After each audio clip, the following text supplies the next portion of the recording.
الحمد لله وكفى والصلاة والسلام على من لا نبي بعده أما بعد فأعوذ بالله من الشيطان الرجيم بسم الله الرحمن الرحيم وأذن في الناس بالحج يأتوك رجالا وعلى كل ضامر يأتين من كل فج عميق ليشهدوا منافع لهم ويذكروا اسم الله في أيام معلومات. وقال النبي صلى الله عليه وسلم بعثت لأتمم مكارم الأخلاق أو كما قال عليه الصلاة والسلام. صدق الله مولانا العظيم وصدق رسوله النبي الأمي الهاشمي المدني الكريم ونحن على ذلك لمن الشاهدين والشاكرين والحمد لله رب العالمين. واجب الاحترام عزیزان گرامی، آپ کے سامنے قرآن کریم فرقان مجید کی ایک آیت کریمہ تلاوت کی اور سرکار دو عالم تاجدار مدینہ محمد مصطفیٰ احمد مجتبیٰ صلی اللہ علیہ وسلم کی حدیث مبارکہ پیش کی. چونکہ حج کے ایام اور حج کا موسم اور حج کی تیاری اور حج کی درخواستوں کا سلسلہ تقریباً شروع ہونے والا ہے، اسی مناسبت سے حج کی فضیلت پر، حج کی فرضیت پر اور حج کے فلسفے پر کچھ گزارشات کرنا چاہوں گا. قرآن کریم کی اس آیت میں ابراہیم علیہ السلام کو جب انہوں نے اللہ کے حکم سے بیت اللہ کو تعمیر کیا، اسماعیل علیہ السلام کے ساتھ مل کر بیت اللہ کی تعمیر سے فارغ ہونے کے بعد اللہ نے حکم دیا کہ وَأَذِّن فِي النَّاسِ بِالْحَجِّ، اب لوگوں میں اعلان کر دیجئے، ندا کر دیجئے کہ وہ حج کے لیے آئے. ابراہیم علیہ السلام نے سوال کیا کہ میری آواز ساری دنیا کے انسانوں تک کیسے پہنچے؟ اس زمانے میں لاؤڈ اسپیکر، ساؤنڈ سسٹم، یہ ساری چیزیں موجود نہیں تھی، کمیونیکیشن کے آلات نہیں تھے، مواصلات کے ذرائع نہیں تھے، لوگ اتنے ایک دوسرے سے کنیکٹ نہیں تھے. آج تو گلوبل ولیج ہے، دنیا کے آخری کونے میں بیٹھا ہوا انسان بھی آپ کی رینج میں ہے، آپ کی نظروں میں ہے. آپ سے کنیکٹ ہیں، آپ کو اس کے بارے میں، اس کو آپ کے بارے میں پتہ ہے، ایک دوسرے کے حالات سے، موسم سے وہ باخبر ہیں، لیکن اس زمانے میں ایسا نہیں تھا۔ تو ابراہیم علیہ السلام نے کہا میری آواز کہاں تک پہنچے گی؟ اللہ کریم نے جواب دیا، اے میرے خلیل، دنیا دار الاسباب ہے، مخلوق اسباب کی محتاج ہے، لیکن میں خالق مسبب الاسباب ہوں۔ میں اسباب کا، آلات کا، اوزار کا، وسائل کا، انسٹرومنٹ کا، ٹیکنالوجی کا، ایکوپمنٹس کا، مواصلات کا، ذرائع ابلاغ کا، ریسورسز کا محتاج نہیں ہوں۔ میرا تو سوچ لینا فیکون، وہ مارز وجود میں آ جاتا ہے۔ تو آپ کا کام آواز لگانا، اس آواز کو ساری دنیا کے انسانوں تک پہنچانا، بلکہ جو روحیں ابھی تک عالم ارواح میں ہیں، جو بچے ابھی تک ماں کے رحم میں ہیں، ان تک بھی اس آواز کو میں پہنچاؤں گا۔ اب وہ بھی نبی تھے، آگے سے انہوں نے بھی آرگیو نہیں کیا کہ نہیں جی یہ تو مجھے سمجھ میں نہیں آ رہا۔ بعض مفسرین نے لکھا وہ حجر اسود پر چڑھے، بعض نے کہا وہ صفا کی چوٹی پر چڑھے، بعض نے کہا وہ جبل ابی قبیس پر چڑھے اور ندا لگائی۔ اللہ نے سارے انسانوں تک، پیٹ میں جو بچے تھے ان تک، عالم ارواح میں جو روحیں تھی ان تک اس آواز کو پہنچایا۔ جس نے لبیک کہا اللہ نے اپنے گھر حج کے لیے بلایا، جس نے ایک دفعہ کہا وہ ایک دفعہ آئے گا، جس نے 100 دفعہ کہا وہ 100 دفعہ آئے گا۔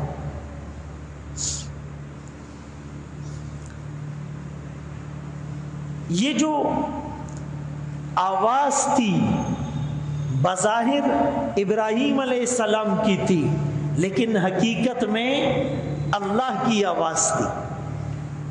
اللہ نے یہ آواز بھی تو دی، الست بربکم، کیا میں تمہارا رب نہیں؟ سب نے کہا بلا، کیوں نہیں، آپ ہی ہمارے رب ہیں۔ تو ایک آواز عالم ارواح میں لگی الست بربکم، اور دوسری آواز حج کے لیے ابراہیم علیہ السلام نے لگائی۔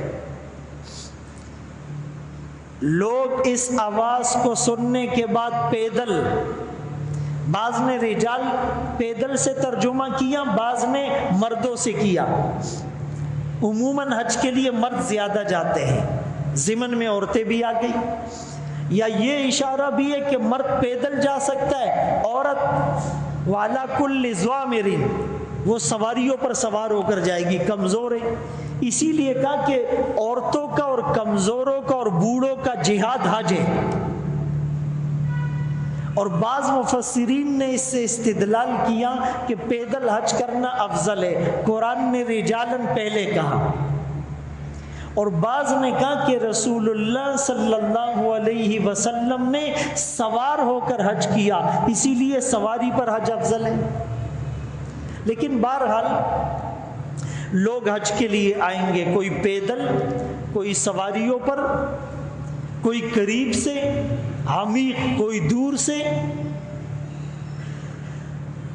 تو یہ جو حج ہے، اس حج کی اگر ہم حکمت کو سمجھیں تو دو چیزیں اور دو زاویے سامنے آتے ہیں۔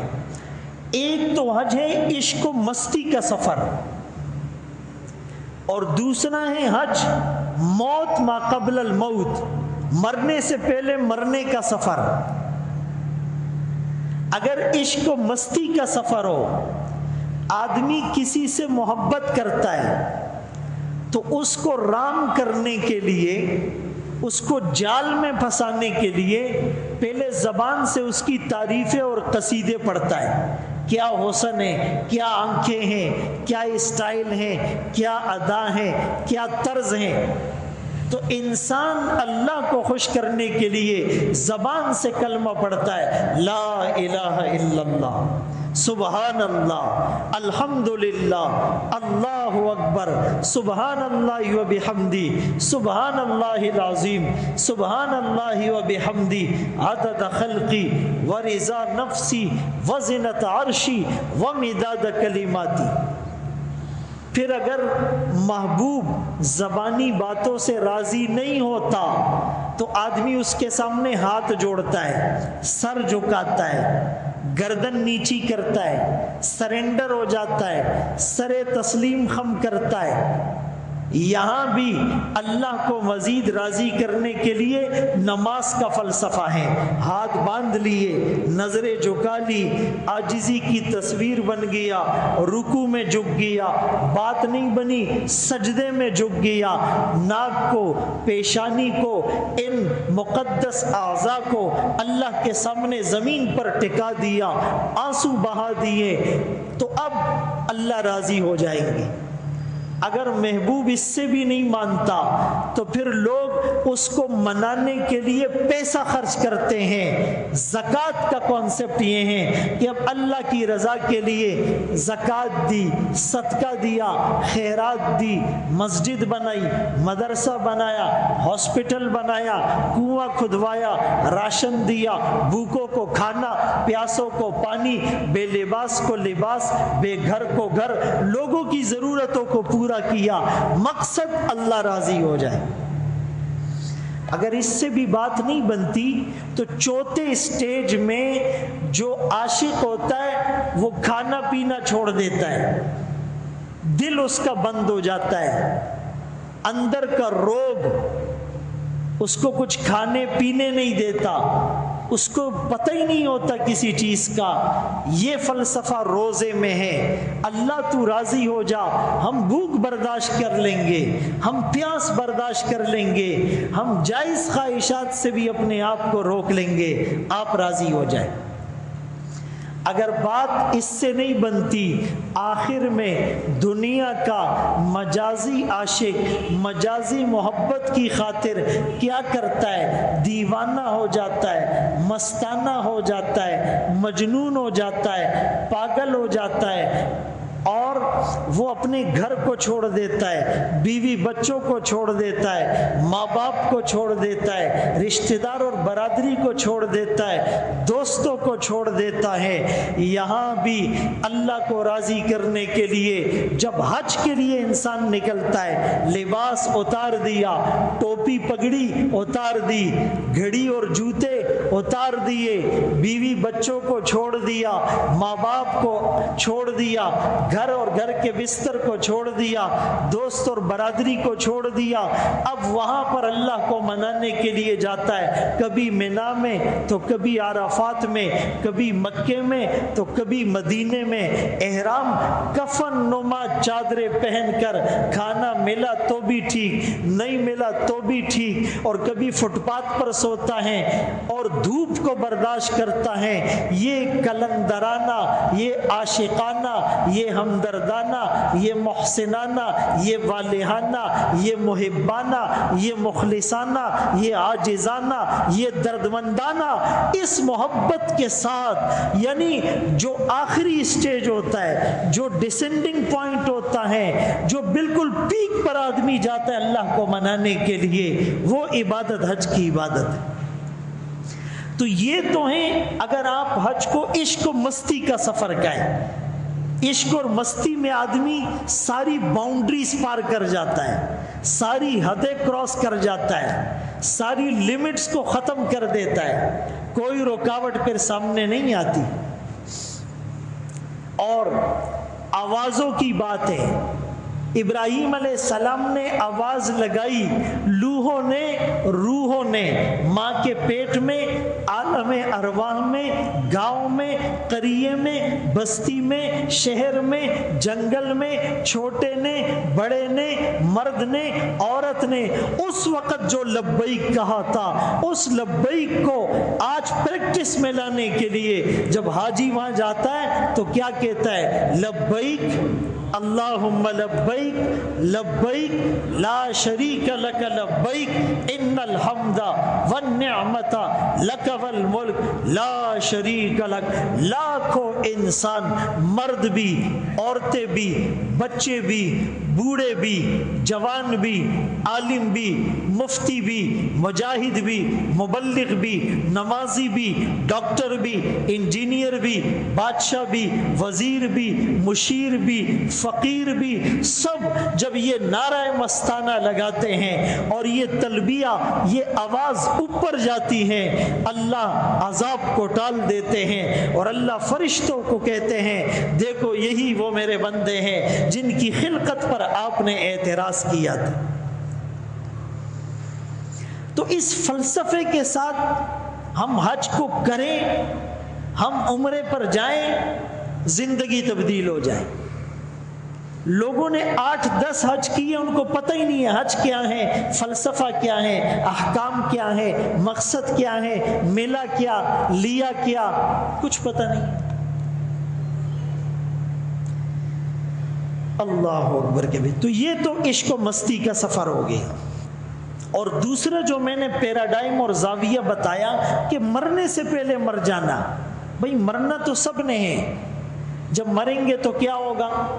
بستر چھوڑنا پڑے گا، گھر چھوڑنا پڑے گا، بیوی بچوں کو چھوڑنا پڑے گا، ماں باپ کو چھوڑنا پڑے گا، رشتہ داروں کو چھوڑنا پڑے گا، ڈیوٹی کو چھوڑنا پڑے گا۔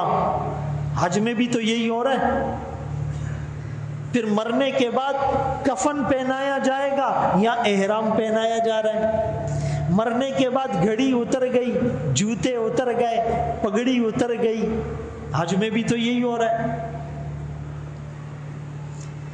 پھر مرنے کے بعد دنیا والوں سے تعلق ڈسکنیکٹ ہو جائے گا، کسی کا ہوش نہیں رہے گا۔ حج میں بھی تو یہی ہو رہا ہے۔ اگرچہ ہم نے موبائلوں کے ذریعے سے کام خراب کر دیا، جہاز میں ہیں تو پہنچ گئے، اتر گئے تو اتر گئے، احرام باندھ رہے ہیں، حضرت یہ کر رہے ہیں، حاجی صاحب یہ کر رہے ہیں، وہاں بھی وہ جو ایک ڈسکنیکٹ ہونا تھا وہ ہم نہیں کر رہے۔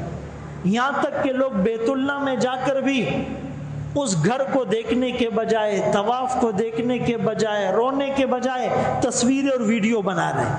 مسجد نبوی میں جا کر نعرے لگا رہے ہیں، تصویریں اور سیلفیاں بنا رہے ہیں۔ لیکن جو اصل حج تھا، جو لوگوں نے کیا اور آج بھی کرتے ہیں، اس میں دنیا والوں سے تعلق ختم ہو جاتا ہے۔ مرنے کے بعد بھی ایسا ہوتا ہے۔ پھر مرنے کے بعد کیا ہوگا؟ میدان محشر ہوگا۔ یہاں بھی عرفات میں کیا ہوتا ہے؟ میدان محشر ہوتا ہے۔ پھر مرنے کے بعد کیا ہوتا ہے؟ محشر میں آقا کے قدموں میں جائیں گے تو بات بنے گی۔ حج میں کیا ہوتا ہے؟ حج سے فارغ ہونے کے بعد روضہ رسول پر آقا کے قدموں میں جائیں گے تو بات بنے گی۔ تیری معراج کہ تو لوح و قلم تک پہنچا، میری معراج کہ میں تیرے قدم تک پہنچا۔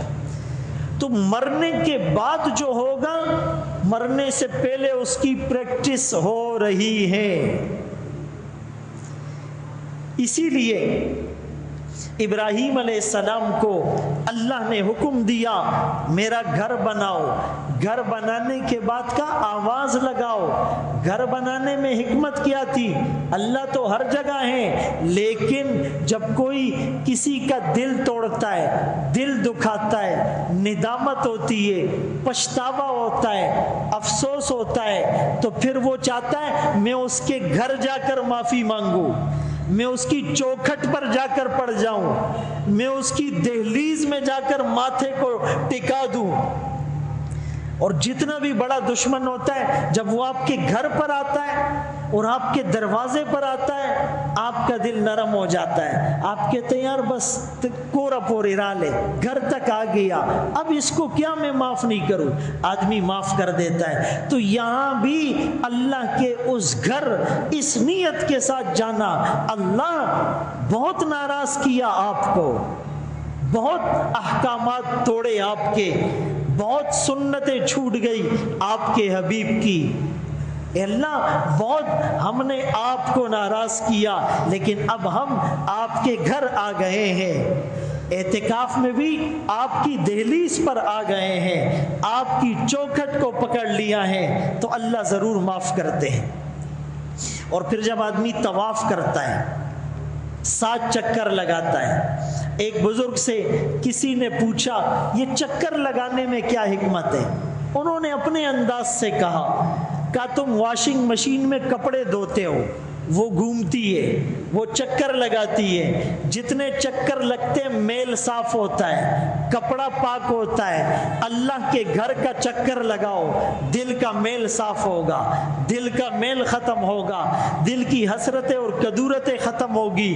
جیسے قبر میں جب گناہگار آدمی جاتا ہے، کیڑے ہیں، مکوڑے ہیں، حشرات الارض ہیں، سانپ ہیں، بچھو ہیں، اژدہا ہیں، پتھر ہیں، کوٹری ہیں، تاریکی ہے، اندھیرا ہے، یہ دل بھی قبر ہے، ہمارے اس دل میں بھی حسد ہے، کینہ ہے، بغض ہے، چغلی ہے، غیبت ہے، زنا ہے، بدنظری ہے، گناہ ہے۔ جب یہ چکر لگائیں گے تو یہ اندر کی کدورتیں ختم ہو جائے گی، یہ کانسیپٹ ہے۔ پھر حجر اسود کا بوسہ لیتے، وہ گناہ کھینچ لیتا ہے اور وہ ہمیں پاک کر دیتا ہے، وہ جنت سے آیا ہوا پتھر ہے، جنت سے نسبت ہو جاتی ہے۔ پھر ملتزم سے سینہ چمٹاتے ہیں، مقناطیس کی طرح روحانیت ٹرانسفر ہوتی ہے۔ پھر رکن یمانی کو ہاتھ لگاتے ہیں، برکت آتی ہے۔ پھر حتیم میں جاتے ہیں، اللہ کے گھر میں گویا کے اندر جانے کی توفیق مل گئی۔ بیت اللہ کا دروازہ ہر ایک کے لیے نہیں کھلتا، لیکن خوشخبری ہے میرے اور آپ کے لیے، جو حتیم میں گیا وہ گویا بیت اللہ میں چلا گیا، یہ بھی بیت اللہ ہے۔ تعمیر کے وقت جب حلال چندہ ان کے پاس ختم ہو گیا تو اس کو رہنے دیا، اس کو بعد میں شامل کریں گے۔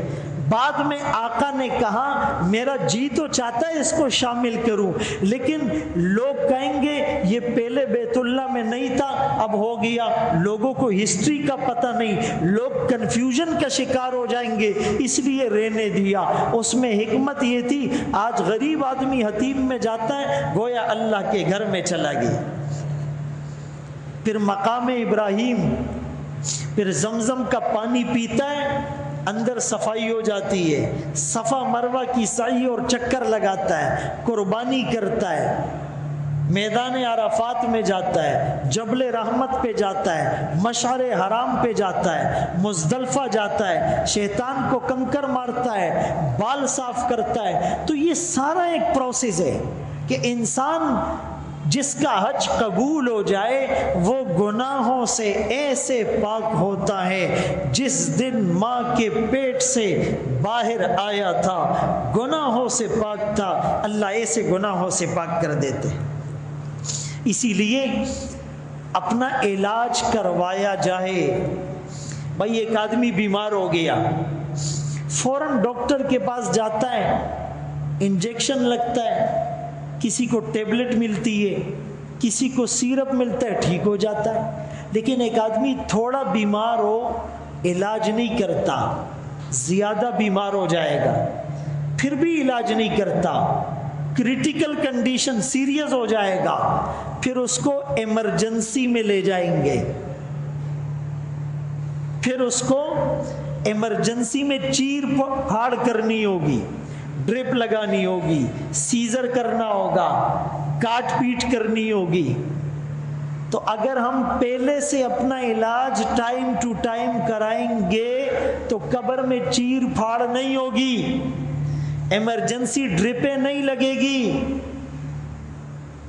اسی لیے مسجد میں، مدرسے میں، تبلیغ میں، خانقاہ میں، نماز سے، روزے سے، زکوٰۃ سے، حج سے، اعتکاف سے اپنا تھوڑا تھوڑا علاج کراتے رہیں۔ اللہ اکبر کبیرہ۔ تو میرے محترم دوستو، میں عرض کر رہا تھا کہ حج کا فلسفہ، اور پھر جس کا پیکج جتنا اچھا ہوگا وہاں سہولت زیادہ ہوگی۔ اسی طرح ہمارے اعمال جتنے اچھے ہوں گے قبر میں سہولت زیادہ ہوگی، حشر میں سہولت زیادہ ہوگی۔ یہاں تو حج کا پیکج خریدنے کے لیے پیسہ دینا پڑے گا، اعمال کا پیکج خریدنے کے لیے کوئی پیسہ نہیں ہے، بس خشوع زیادہ ہو، اخلاص زیادہ ہو، للہیت زیادہ ہو، توجہ زیادہ ہو، یکسوئی اور استحضار زیادہ ہو، عاجزی اور انکساری زیادہ ہو، تو پھر قبر کا پیکج سہولت والا، حشر کا پیکج سہولت والا، پل صراط کا پیکج سہولت والا، اللہ کے سامنے پیشی کا پیکج سہولت والا، منکر نکیر کے سوالات کا پیکج سہولت والا، میدان محشر میں پوچھے جانے والے 4 سوالات کا پیکج سہولت والا، پھر مزے ہی مزے ہوں گے۔ لیکن دنیا میں اعمال کرنے ہوں گے۔ اسی لیے حکیم بن حزام نے جب راہ خدا میں 100 اونٹ ذبح کیے، 100 غلاموں کو آزاد کیا، تو ہاتھ اٹھا کر کہا، اللہ ہم بھی تو تیرے غلام ہیں، ہمیں بھی جہنم کی آگ سے آزاد کر دے۔ ہم بھی اپنے آپ کو پیش کرتے ہیں۔ عزیزان گرامی، اس حج کا ایک فلسفہ یہ ہے، اخلاقی پہلو، کہ پہلے دن سے ہی آدمی تمام امتیازات کو ختم کر دیتا ہے، امیر غریب کا فرق ختم ہو جاتا ہے۔ وہاں پر سب بس اسی ایک احرام میں، وہاں ایسا نہیں ہوتا ہے کہ بھائی یہ امیر ہے تو اس کا احرام سرخ کلر کا ہوگا اور یہ غریب ہے اس کا احرام پیلے کلر کا ہوگا، ایسی کوئی کہانی نہیں ہے، سب کا ایک سیم کلر ہوگا۔ کفن میں مرنے کے بعد ایسا نہیں ہوتا کہ جی یہ تو بیوروکریٹس تھے تو ان کا جو ہے وہ کفن کوئی دوسرے کلر کا ہو، اس کو پراپر ڈریس سلوا کے دیا جائے اور اس کو کوئی عام نہیں۔ جس طرح کفن میں کوئی امتیاز باقی نہ رہا، اسی طرح حج کے احرام میں بھی کوئی امتیاز باقی نہ رہا۔ یہ اخلاقی پہلو۔ اور سیاسی پہلو یہ کہ پوری دنیا کے مسلمان ایک دوسرے سے کہاں ملاقات کریں گے؟ ساری دنیا کے مسلمان پاکستان نہیں آ سکتے، پاکستان کے مسلمان ساری دنیا کے مسلمانوں سے نہیں مل سکتے۔ حج میں پوری دنیا کے اسلامی ممالک کے لوگ آتے ہیں، ایک دوسرے سے ملتے ہیں، ایک دوسرے کو دیکھتے ہیں، تعارف ہوتا ہے، ایک دوسرے کا کلچر دیکھتے ہیں، ثقافت دیکھتے ہیں، عمامہ دیکھتے ہیں، لباس دیکھتے ہیں، مساوات قائم ہے، اور پوری دنیا کے کفر پر روب طاری ہوتا ہے۔ ارے یہ 30-40 لاکھ مسلمان احرام میں، کوئی کالا ہے، کوئی سفید ہے، کوئی افریقہ کا ہے، کوئی امریکہ کا ہے، کوئی پاکستان کا ہے، کوئی افغانستان کا ہے، کوئی بنگلہ دیش کا ہے، کوئی انڈیا کا ہے، کوئی عرب ممالک کا ہے، کوئی لمبا ہے، کوئی چھوٹا ہے، کوئی درمیانہ ہے، کسی کی داڑھی ہے، کسی کے بال بڑے ہیں، یہ سارا منظر، لیکن ایک ساتھ کھڑے ہوئے، کوئی جھگڑا نہیں ہو رہا، کوئی لڑائی نہیں ہو رہی، ایک دوسرے کے ساتھ محبت کر رہے ہیں، دنیا پر روب طاری ہوتا ہے۔ اسی لیے رسول اللہ صلی اللہ علیہ وسلم کے زمانے میں اور بعد میں صحابہ اور تابعین کے زمانے میں پوری دنیا میں اسلام پھیلانے کے لیے جو مشورے ہوتے تھے، جو کمیونیکیشن ہوتی تھی، جو تشکیلیں ہوتی تھی، وہ حج کے سیزن میں ہوتی تھی۔ تو اس فلسفے کو بھی، یعنی یہ سیاسی پہلو ہے اور اقتصادی پہلو بھی ہے، معاشی طور پر بھی مسلمان کو فائدہ ہوتا ہے۔ بھائی سعودیہ والوں کو کتنا فائدہ ہوتا ہے، اور جو بھی حج کے لیے جاتا ہے احرام سے پہلے یا احرام اترنے کے بعد وہ شاپنگ کرے، وہ خریداری کرے، جائز ضرورتیں خریدے، لِتَبْتَغُوا فَضْلًا مِّن رَبِّكُمْ لِيَشْهَدُوا مَنَافِعَ لَهُمْ، بہت سی چیزیں اس کے سامنے آئے گی۔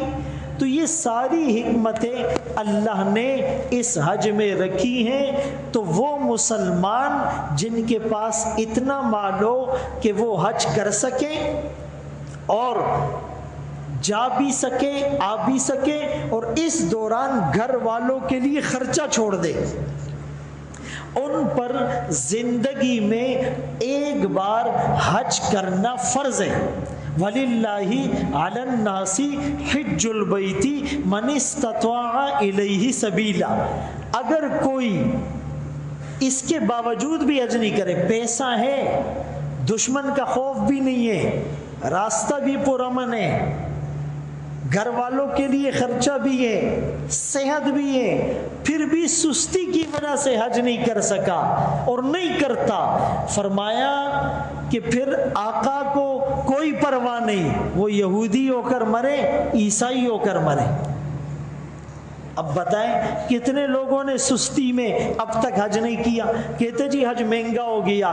4 سال پہلے اگر سستا تھا اور آپ کے پاس اتنے پیسے تھے اور آپ نے نہیں کیا تو ابھی آپ پہ فرض ہے، ابھی پیسے کہیں سے نکالو یا اگلے سال کے لیے ارادہ کرو، ہاں اگر یہ گارنٹی ہو کہ اگلے سال تک زندہ رہوں گا۔ یہ بہت خطرے کی بات، بہت سے لوگ سستی کی وجہ سے حج نہیں کر پاتے۔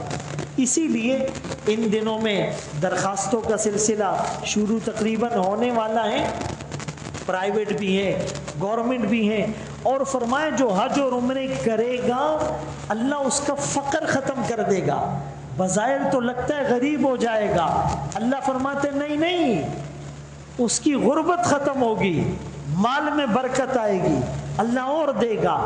لیکن حج جانے سے پہلے اس کے مسائل کا سیکھنا، اس کے احکامات کا سیکھنا، اس کے آداب کا سیکھنا، اس کے فلسفے کو سمجھنا، اس کے تربیتی سیشن لینا، اس کی کلاسیں لینا، علماء سے اس بات کو سمجھنا، اور ایک جذبے کے ساتھ، ایک عزم کے ساتھ، ایک ولولے کے ساتھ، ایک لگن کے ساتھ، ایک فکر اور کڑن کے ساتھ، ایک درد کے ساتھ آپ جب ارادہ کریں گے اللہ پاک اسباب مہیا کرے گا، وسائل مہیا کرے گا۔ گناہوں سے ایسے آدمی پاک ہوگا جیسے لوہے کو آگ کی بھٹی سے نکالا جاتا ہے، کچرا اور زنگ سارا ختم ہو جاتا ہے، ایسے آدمی پاک ہو جائے گا، روحانی اور نورانی ہو جائے گا۔ تو میرے محترم دوستو، یہ جو حج کا فلسفہ ہے، اس حج کے فلسفے کو سمجھنے کی کوشش کیجئے۔ جن لوگوں نے اب تک نہیں کیا، جن پر ابھی فرض ہے یا 5-6 سال پہلے فرض ہو چکا تھا اور اس وقت سستی کی وجہ سے نہیں کیا، تو اب ان پر کرنا بھی لازم ہے۔ کچھ لوگ 10 دفعہ موقع ملتا ہے وہ نہیں کرتے، بعد میں غریب ہو جاتے، کہتے ہم پہ تو حج فرض نہیں ہے۔ اس مسئلے کو سمجھ لیں، وہ چانس تو آپ نے مس کر دیا تھا۔ دنیا میں کہیں نہ کہیں، کبھی نہ کبھی آدمی اس کنڈیشن میں ہوتا ہے کہ اس پہ حج فرض ہو جاتا ہے اور وہ کر سکتا ہے۔ تو ہر آدمی اپنے ان معاملات کو دیکھے اور اللہ کی رضا کے لیے ہو، اخلاص اور للہیت کی بنیاد پر ہو۔ ایک بزرگ کے پاس ایک شخص آیا، کہنے لگا حضرت حج پہ جا رہا ہوں۔ تو انہوں نے کہا کہاں جا رہے ہو؟ کہا جی بیت اللہ جا رہا ہوں۔ انہوں نے پھر پوچھا کہاں جا رہے ہو؟ کہا جی کعبۃ اللہ جا رہا ہوں۔ انہوں نے پھر پوچھا کہاں جا رہے ہو؟ کہنے لگا جی اللہ کے گھر جا رہا ہوں۔ کہا جس کے گھر جا رہے ہو اس سے تعلقات ٹھیک ہیں، اس کا تعارف پورا ہے؟ ہم جب کسی کے گھر جاتے تو پوچھتے یار یہ آدمی کون ہے، اس کا عہدہ کیا ہے، لیول کیا ہے، رینک کیا ہے، اس حساب سے تیاری کر کے جاتے ہیں۔ کیسے جائیں گے، سلام کیسے کریں گے، کون سا تحفہ لے کے جائیں گے، بات کیسے کریں گے، ہم اللہ کے گھر جا رہے ہیں، اللہ کو پہلے راضی کر لو، اس کے گھر جانے کے آداب سیکھ لو، اس کا پورا تعارف اور پوری قدرت سامنے آ جائے، وہاں جا کر کیا کرنا ہے، کیسے کرنا ہے، ان تمام چیزوں کا علم حاصل کر لو، پھر جاؤ، مزہ آئے گا۔ اللہ ہم سب کو حج بیت اللہ کی سعادت نصیب کرے، بار بار نصیب کرے، مقبول حج اور عمرے نصیب کرے۔ وآخر دعوانا ان الحمد للہ رب العالمین۔